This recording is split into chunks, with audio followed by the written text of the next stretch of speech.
قل هل يستوي الذين يعلمون والذين لا يعلمون۔ اے میرے پیارے نبی جی فرما دیجئے کیا وہ لوگ جو علم والے ہیں اور وہ جو علم والے نہیں یہ برابر ہو سکتے ہیں؟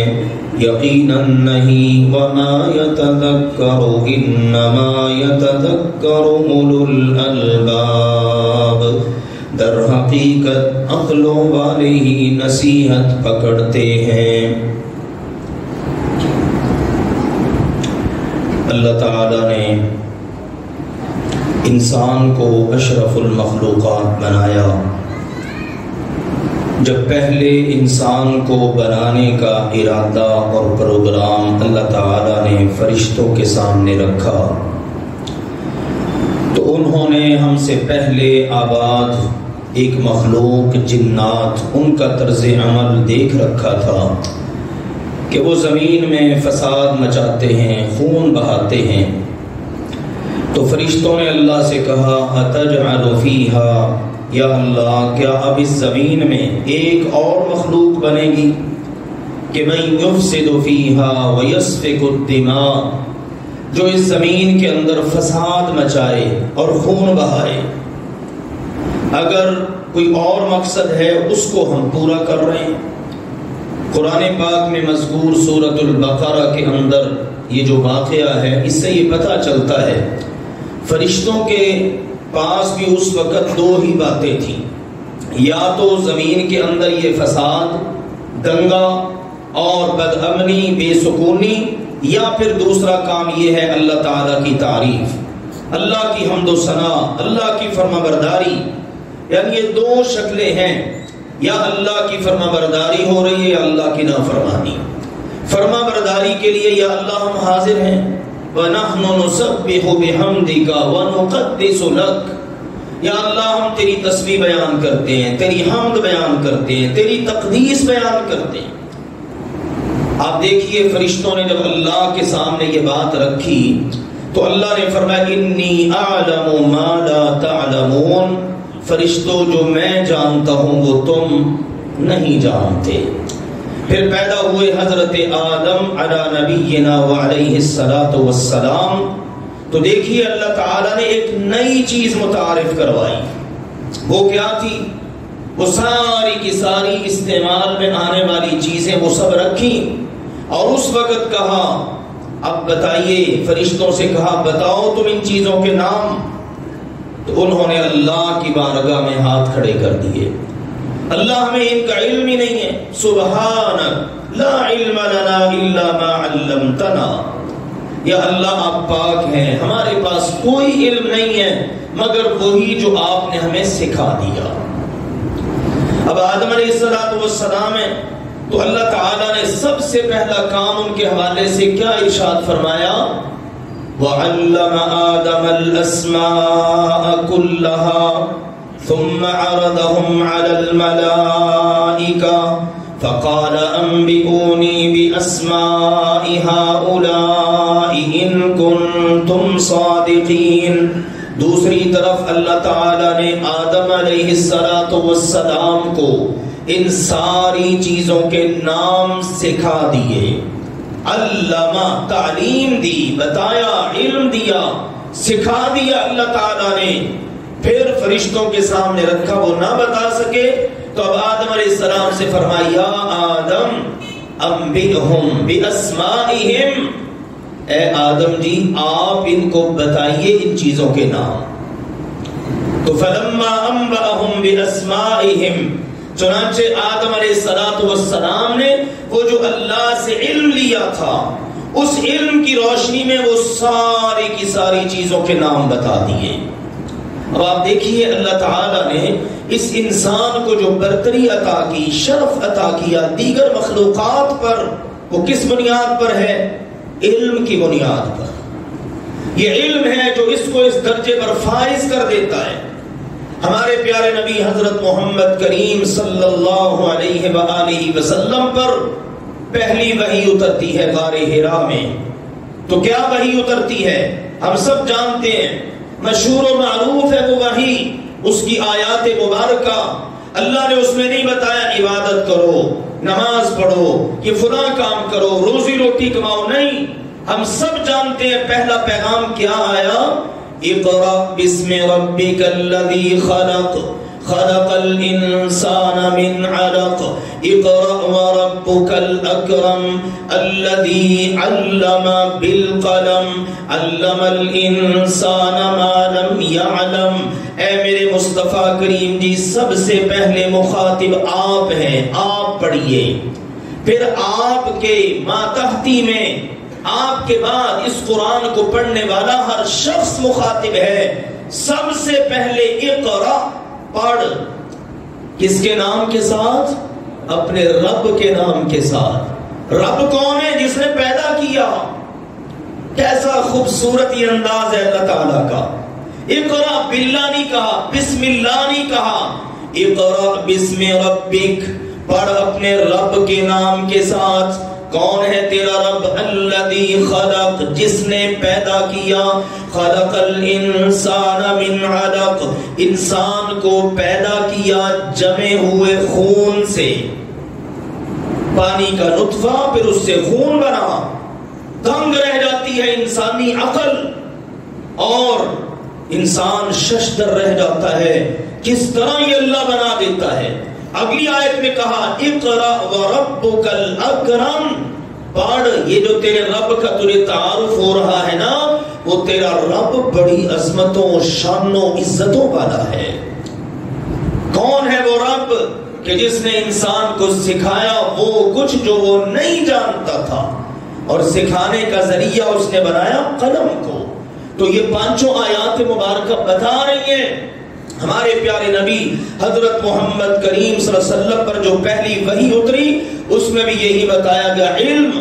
اس لیے میرے عزیزو، العلم قبل القول والعمل، بات کرنے سے بھی پہلے آپ نے اپنی زبان سے کلمہ شہادت بولنا ہے، اس سے پہلے، اور آپ نے عمل کرنا ہے، نماز پڑھنی ہے، کوئی کام کرنا ہے، اس سے پہلے علم ہونا ضروری ہے. اگر علم نہیں ہے تو پھر آپ عمل کر رہے ہیں، آپ خطا کر سکتے ہیں. اسی لیے ہمارے پیارے نبی صلی اللہ علیہ وسلم نے ہمیں بتایا، میری امت کے لوگوں، طلب العلم فریضۃ علی کل مسلم، ہر مسلمان پر علم حاصل کرنا فرض ہے. وہ مسلمان مرد ہے یا عورت، بڑا ہے یا چھوٹا.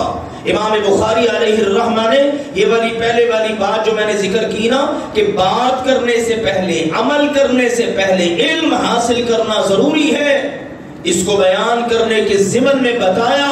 صحابہ کرام رضوان اللہ علیہم اجمعین بڑی بڑی عمروں کے ہو گئے، اس کے باوجود انہوں نے علم حاصل کیا. اور اپنی عمر کا بڑا ہونا انہوں نے اس کو عذر نہیں بننے دیا کہ میں تو بھی بوڑھا ہو گیا ہوں، اب میں سارے جہان کی باتیں تو کر سکتا ہوں لیکن نہ میں قرآن کا ترجمہ پڑھ سکتا ہوں، نہ میں حدیث پڑھ سکتا ہوں. ایسا نہیں. وہ ہمارے جیسے مسلمان نہیں تھے، ان کو پتا تھا. امام خطیب بغدادی علیہ الرحمہ نے اپنی کتاب الفقیہ والمتفقہ میں ایک بڑی زبردست قسم کی حدیث کو بیان کیا. اس سے ہمیں پتا چلے گا کہ ایک مومن پر کون سا علم حاصل کرنا فرض ہے. اور اس حدیث کے راوی ہیں سیدنا علی رضی اللہ تعالی عنہ. نبی اکرم صلی اللہ علیہ وسلم نے فرمایا، طلب العلم فریضۃ علی کل مؤمن. پیچھے جو حدیث بیان کی اس میں تھا ہر مسلمان پر، اب اس حدیث میں ہے ہر مومن پر علم حاصل کرنا فرض ہے. کیا فرض ہے؟ ان یعرف الصلاة والصوم والحدود والاحکام والحرام او کما قال علیہ الصلاة والسلام. نبی اکرم صلی اللہ علیہ وسلم نے فرمایا اس کو علم ہونا چاہیے، اس کو پتہ ہونا چاہیے میں نے نماز پڑھنی ہے، اس کے حدود و قیود، اوقات، طریقہ کار، شرائط، آداب کیا ہیں. ایک مسلمان ہے، اس نے روزہ رکھنا ہے، اس کو پتہ ہونا چاہیے، پہچان ہونی چاہیے، اس کو پتہ ہونا چاہیے حرام کیا ہے، اس کو پتہ ہونا چاہیے اللہ کی حدود کیا ہیں. اس کو پتہ ہونا چاہیے حکم احکام کیا ہیں. یہ والی چیزیں مومن پر حاصل کرنا یہ اس کے اوپر فرض کر دیا گیا ہے. یہ ہے میرے عزیزوں حقیقی علم، جس کو میں اور آپ علم سمجھ بیٹھے آج. یہ علم نہیں ہے، یہ فنون ہے. انجینئرنگ، ڈاکٹریٹ کر لیں، ڈاکٹر بن جائیں، سائنسدان بن جائیں، ایجادات ہوں گی. اور آج اس کے پیچھے یہ مقاصد کم ہی ہیں. زیادہ مقاصد کیا ہیں؟ روزی روٹی اچھی آئے گی، کہیں اچھی جاب لگ جائے گی، بیٹیوں کو پڑھاؤ، بیٹوں کو پڑھاؤ، چلو ان کا مستقبل روشن ہو جائے گا. لیکن یہ دنیا کا مستقبل ہے، صرف ہماری نگاہ صرف یہاں تک ہے. اللہ فرماتا ہے یعلمون ظاہرا من الحیات الدنیا وہم عن الآخرۃ غافلون. یہ میرے بندے بڑے عجیب ہیں، ان کی نگاہ صرف دنیا کے ظاہر تک ہے. یہ بچہ میرا مستقبل کے اندر اچھا کمائے، اچھا کھائے، اچھا گھر ہو، اچھی اس کی رہائشی ہو، رہائش ہو، میں اس کو پرسکون دیکھوں. فرمایا دنیاوی ظاہر جو ہے وہ سارا بڑا جانتے ہیں، لیکن آخرت سے بالکل غافل ہوئے بیٹھے ہیں. اور یاد رکھو صحیح الجامع میں یہ تڑپا کے رکھ دینے والی حدیث ہے. اللہ کے نبی صلی اللہ علیہ وسلم نے فرمایا ان اللہ یبغض، اللہ ذوالجلال والاکرام بغض رکھتا ہے، غصہ رکھتا ہے، نفرت رکھتا ہے، ناپسند رکھتا ہے. کن کو؟ کل عالم بالدنیا، ہر اس شخص کو جو دنیا کا تو بڑا عالم ہے، دنیا کو تو بڑا جانتا ہے، جاہل بالآخرہ، آخرت کے لحاظ سے جاہل ہے. پتہ ہی نہیں اس کو مرنے کے بعد مجھے اللہ کی ہاں جواب دینا ہے. قرآن کیا بتاتا ہے، قرآن کی کیا رہنمائی ہے. دیکھو قبر کے اندر جو سوالات ہوں گے ان میں یہ بھی ہے نا ما علم کا، تجھے ان چیزوں کا علم کہاں سے حاصل ہوا؟ بندہ کہے گا قرأت کتاب اللہ، میں نے دنیا میں اللہ کی کتاب پڑھی تھی. اس کے سامنے صرف دنیا نہ تھی، اس کے سامنے آخرت بھی تھی. اللہ اور اللہ کے رسول نے بتا دیا اصل علم یہ ہے. اور قرآن پڑھ جائیے آپ سارے کا سارا، جہاں بھی اللہ تعالیٰ نے یہ دنیاوی لحاظ سے بتایا نا، سورج مسخر کیا، چاند مسخر کیا، لیل و نہار کو دیکھو، اکثر آپ کو ملے گا الم ترو، الم ترا، اے انسان تو نے دیکھا نہیں، اے انسانوں تم نے دیکھا نہیں. لیکن جہاں بات ہے عقیدے کی، اللہ کی، آپ ہر جگہ دیکھیں گے الم تعلم ان اللہ لہ ما فی السماوات وما فی الارض. اللہ نے کلمہ استعمال کیا الم تعلم، میرے بندے کیا تجھے علم نہیں؟ اصل علم پھر کیا ہوا؟ اللہ کی پہچان، آخرت کی پہچان، آخرت کے بارے میں پتہ ہو، دنیا کے بارے میں یہ علم ہو، میں نے اس دنیا میں آخرت کی تیاری میں زندگی کیسے گزارنی ہے. فَعْلَمْ أَنَّهُ لَا إِلَهَ إِلَّا اللَّهُ، اللہ کے علاوہ کوئی معبود ہے ہی نہیں. یہ ہے سب سے بڑا علم. اور ایسا علم حاصل کرنے والا شخص، اس کے لیے پھر بڑی فضیلتیں ہیں، اس کے لیے بڑے درجات ہیں. اللہ ان کے درجات بلند کرتا ہے. یہ علم والے اور جن کے پاس یہ علم نہیں، یہ برابر نہیں. اور یہ وہ خوش نصیب ہیں. نبی پاک علیہ السلام دعا دیتے ہیں نضر اللہ امرأ سمع مقالتی، اللہ تعالیٰ اس بندے کے چہرے کو تر و تازہ رکھے، با رونق رکھے، جو میرا فرمان سنے. ایک ہے سمع حدیثی، میری حدیث کو سنتا ہے، سمع حدیثا فحفظہ، اس کو یاد کرتا ہے، اس کو حفظ کر لیتا ہے، حتی یبلغہ غیرہ، پھر اس کو دوسروں تک پہنچاتا ہے. نبی پاک اس کو دعا دے رہے ہیں کہ جو بندہ یہ کام کرے گا، اللہ کی بارگاہ میں میری یہ دعا ہے اللہ اس کے چہرے کو تر و تازہ رکھے، اللہ اس کے چہرے کو بارونق رکھے. نبی پاک کی دعا کا حقدار یہ پورے کا پورا ایک خوبصورت علماء کا سلسلہ ہے، جن کے بارے میں ایک حدیث آپ کے سامنے عرض کرتا ہوں. دمشق ہے، اس کی جامع مسجد ہے. سیدنا ابو الدرداء رضی اللہ تعالی عنہ وہاں پر تشریف فرما ہے. ایک آنے والا شخص آیا اور آ کے عرض کرنے لگا کہ جناب میں آپ کی خدمت میں حاضر ہوا ہوں، اتیتک من المدینہ، مدینۃ رسول اللہ صلی اللہ علیہ وسلم، میں اللہ کے رسول کے شہر میں مدینہ سے آ رہا ہوں آپ کے پاس. مجھے وہاں پتا چلا دمشق میں ابو درداء ہیں رضی اللہ تعالی عنہ، ان کے پاس ایک حدیث ہے. جناب اس حدیث کو حاصل کرنے کے لیے میں آیا ہوں. فرمانے لگے اس کے علاوہ تو کوئی مقصد نہیں، کوئی کاروباری کام تو نہیں تھا یہاں پہ؟ نہیں جناب، کوئی کاروباری کام نہیں، اس کے علاوہ کوئی اور مقصد ہو؟ اس نے کہا نہیں جناب، بالکل کوئی مقصد نہیں، صرف یہی مقصد. مدینہ میں تھا، وہاں کسی نے مجھے بتایا ابو درداء رضی اللہ تعالیٰ عنہ صحابی رسول، ان کے پاس اللہ کے نبی کی احادیث ہے، بس وہ حدیث لینے کے لیے میں آپ کی خدمت میں آیا ہوں. سبحان اللہ، بڑے خوش ہوئے اور خوش ہو کر اس کے متعلق بڑی خوبصورت حدیث بیان کی. فرمانے لگا ٹھیک ہے، فرمانے لگے ٹھیک ہے، میں تجھ سے ایک حدیث بیان کرتا ہوں، اور وہ حدیث وہ ہے کہ فَإِنِّي سَمِعْتُ رَسُولَ اللَّهِ صلی اللہ علیہ وسلم، میں نے وہ حدیث اللہ کے رسول سے خود سنی ہے. یا یہ نہیں ہے کسی صحابی نے مجھے بتایا کہ اللہ کے نبی نے یہ فرمایا، بلکہ جب اللہ کے نبی نے یہ فرمایا اس وقت میں وہاں موجود تھا، میں نے اپنے کانوں سے حدیث سنی ہے.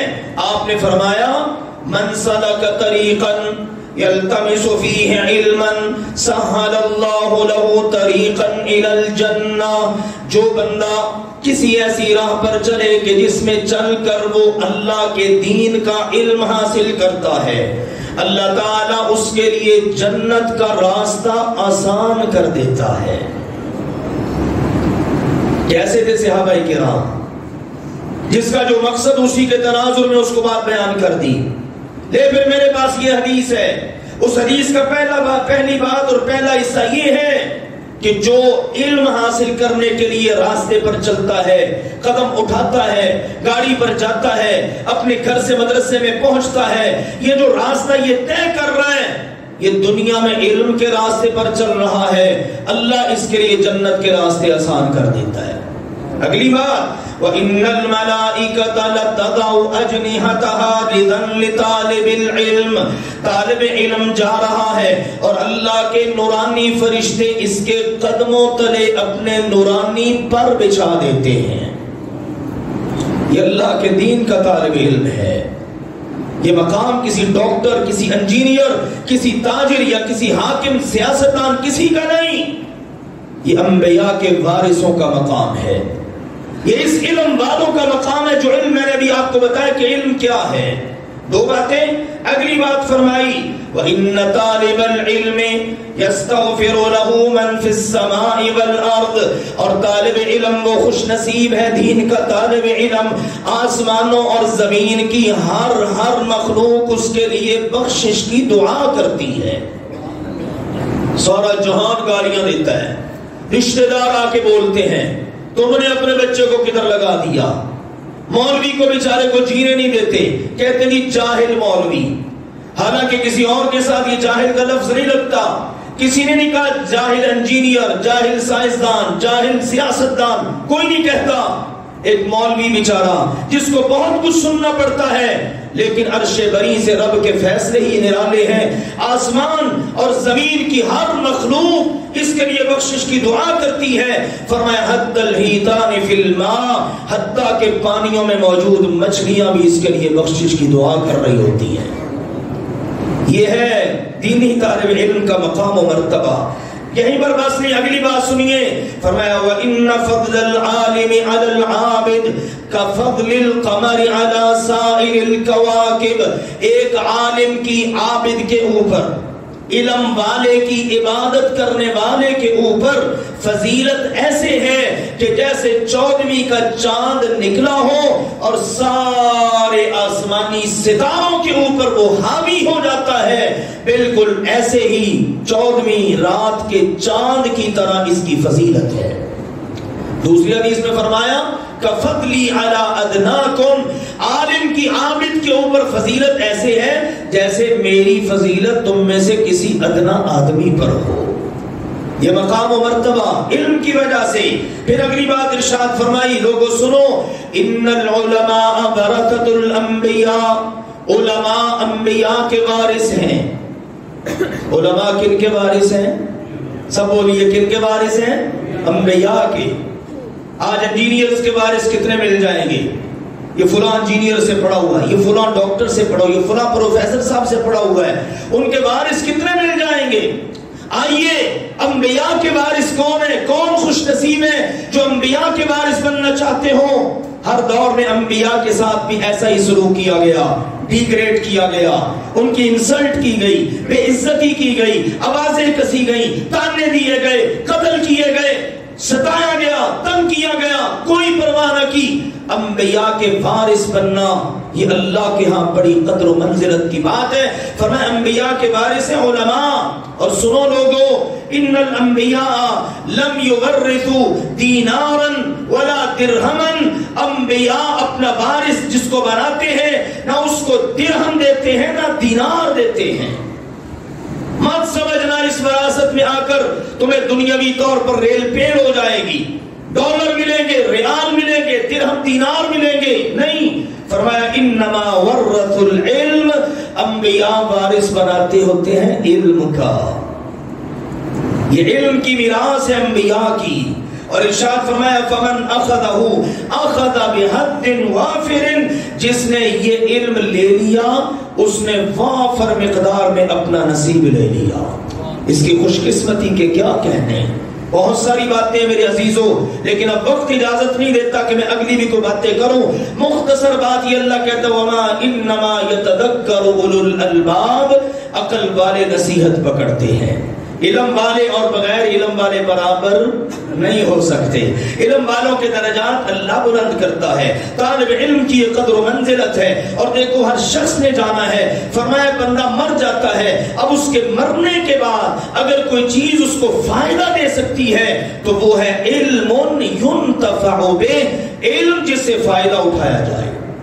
ایک واقعہ بس سن لیجئے، شیخ عبد المنان وزیر آبادی رحمہ اللہ تعالی، بڑی عظیم المرتبہ شخصیت، شیخ الحدیث، نابینا ہونے کے باوجود اتنی عظیم المرتبہ ہستی، قرآن یاد، احادیث یاد۔ باقی بھی بھائی تھے، والد صاحب نے کہا نابینا ہے، چلو اس کو مدرسے میں بھیج دیتے ہیں۔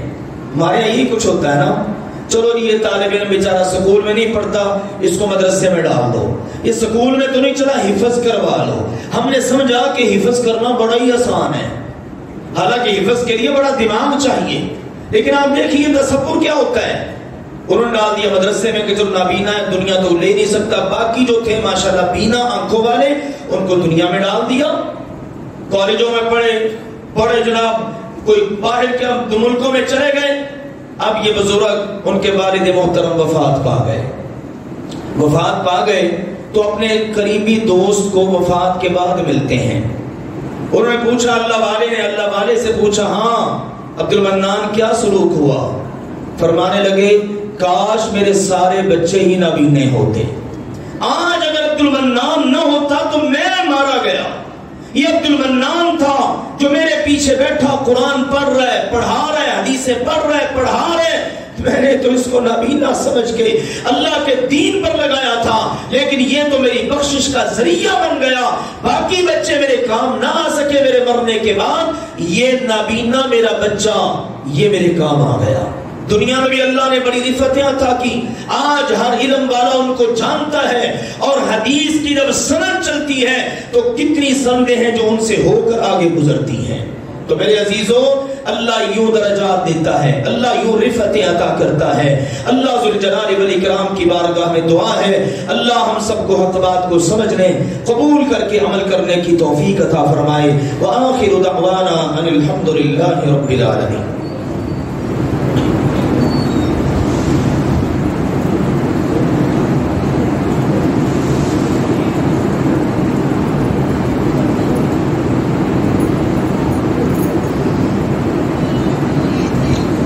الحمد لله نحمده ونستعينه ونستغفره ونعوذ بالله من شرور أنفسنا ومن سيئات أعمالنا من يهده الله فلا مضل له ومن يضلل فلا هادي له وأشهد أن لا إله إلا الله وحده لا شريك له وأشهد أن محمدا عبده ورسوله أما بعد فإن خير الحديث كتاب الله وخير الهدي هدي محمد صلى الله عليه وسلم وشر الأمور محدثاتها وكل محدثة بدعة وكل بدعة ضلالة وكل ضلالة في النار اما بعد.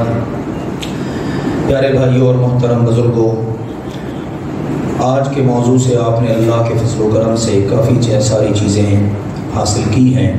اللہ تعالی ہم سب کو سمجھنے اور عمل کرنے کی توفیق عطا فرمائے. میری گزارش یہ ہے، الحمدللہ اس وقت دینی اداروں کے اندر داخلوں کا سلسلہ جاری ہے. رمضان المبارک کے بعد شوال میں تعلیمی سلسلہ شروع ہو جاتا ہے. اپنے یہاں بھی الحمدللہ جامعہ علی المرتضیٰ اور جامعہ فاطمۃ الزہرا میں مقامی طلبہ اور طالبات کے لیے شعبہ حفظ، ناظرہ، اسی طرح سے تجوید اور اسی طرح سے درس نظامی کا مکمل انتظام موجود ہے. اسی طرح سے بیرونی طلبہ کے لیے اللہ کی توفیق سے درس نظامی کا انتظام موجود ہے. اپنے ایسے بچوں کا انتخاب کیجئے جو اللہ کے فضل و کرم سے قرآن پاک کا ترجمہ پڑھیں، احادیث پڑھیں اور آپ کے لیے انشاءاللہ صدقہ جاریہ بنیں. آپ دیکھ ہی رہے ہیں دنیا کے اندر کس قدر بے راہ روی ہے اور یہ دنیا کس طرف جا رہی ہے. بہت ساری چیزیں ہوتی ہیں. آج دیکھ لیجئے اندلس غرناطہ کے بعد دنیا بھر کے اندر کہاں کہاں کیا صورتحال بنی. اس سب کے باوجود آج جبکہ دنیا کے بڑے بڑے غنڈوں کے سامنے یہ سیاستدان اور یہ بڑی بڑی حکومتیں کھڑے ہونے کا تصور بھی نہیں کرتی، الحمدللہ یہ چٹائیوں پر بیٹھ کر پڑھنے والے اللہ کے فضل و کرم سے ان کی آنکھوں میں آنکھیں ڈال کے بات کرتے ہیں. یہ جو آج بھی فلسطین کے اندر تحریک جہاد جاری و ساری ہے، یہ الحمدللہ انہی مدارس سے استفادہ کرنے والے لوگ ہی اللہ کے دشمنوں کے مقابلے میں کھڑے ہیں. علامہ اقبال علیہ الرحمہ نے صحیح کہا تھا، ان مدرسوں کو، ان مکتبوں کو ان کے حال پر چھوڑ دو اور یہ پھٹی اور کٹی چٹائیوں کے اوپر بیٹھ کر دین کا علم حاصل کرنے والے لوگ، ان کو ان کے حال پر چھوڑ دو. فرمانے لگے اگر تم نے ان کا سلسلہ بند کرنے کی کوشش کی تو پھر وہی حال ہوگا جو حال میں اندلس اور غرناطہ کے اندر دیکھ آیا ہو کہ وہاں پر کس طرح سے اسلامی حکومتوں کو تاراج کر دیا گیا اور علمی ورثہ سارے کا سارا ختم اور تباہ کر دیا گیا. تو میرے عزیزو الحمدللہ مدارس اللہ کے فضل و کرم سے آج بھی ہمارے معاشرے کے اندر ایک بڑا خوبصورت چراغ روشن کیے ہوئے ہیں. آپ دیکھ لیجئے کتنے کالج ہیں، یونیورسٹیاں ہیں، لیکن کوئی ایک کالج یونیورسٹی لائیے کہ جن کے بڑے بڑے بجٹ ہیں، بڑی بھاری بھاری فیسیں ہیں، لیکن کسی ایک نے بھی سٹوڈنٹس کو فری میں ہاسٹل دے رکھا ہو، میس کی فری میں سہولت دے رکھی ہو. الحمدللہ یہ مدارس ہیں جہاں پر سینکڑوں نہیں ہزاروں طالب علم طالبات پڑھ رہے ہیں، لیکن وہاں پر ان کا قیام و طعام، ان کی رہائش، ان کا ہاسٹل فری میں، ان کا کچن ہے، وہاں پر کھانا پکتا ہے، سب طالب علموں کو فری میں کھانا ملتا ہے، کوئی بیمار ہو جائے فری میں علاج معالجہ ہوتا ہے. یہ ہے مدارس اللہ کے فضل و کرم سے. آئیے انشاءاللہ العزیز پہلی کوشش یہ کیجئے کہ آپ اپنی فیملی کے اچھے بچیوں کا انتخاب کریں اور انشاءاللہ دینی اداروں میں داخل کروائیں. ہمارے ادارے میں بھی اللہ کی توفیق کے ساتھ الحمدللہ داخلے اس وقت جاری ہیں. پیر سے انشاءاللہ العزیز آنے والا سوموار اس سے انشاءاللہ تعالیٰ کلاسز کا آغاز ہو جائے گا اور انشاءاللہ 30 اپریل تک داخلوں کا سلسلہ جاری رہے گا.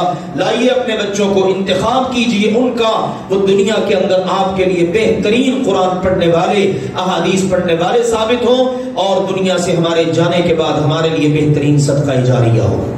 دوسری گزارش یہ ہے، الحمدللہ اس وقت گندم کی کٹائی کا وقت ہو چکا ہے. ہر شخص نے، جن کے پاس بھی اللہ نے اسباب وسائل دے رکھے انہوں نے عشر نکالنا ہے. اپنے ادارے میں پہلے تو ضرورت نہیں ہوتی تھی، اب چونکہ یہاں پر طلبہ مقیم ہوتے ہیں اور ان کا کھانا پکتا ہے، لہذا میرے عزیزو آپ یا آپ کے جاننے والوں میں سے کوئی عشر نکالے تو اس کو آپ نے ضرور توجہ دلانی ہے کہ آپ کا یہ ادارہ ہے. انشاءاللہ ہماری کوشش ہے کہ ہمارا جو سال بھر کا آٹے کا جو ضرورت ہے گندم وہ اللہ تعالیٰ ہمیں عطا کر دے. تو پورے سال کے لیے ہمیں 300 من گندم کی ضرورت ہے.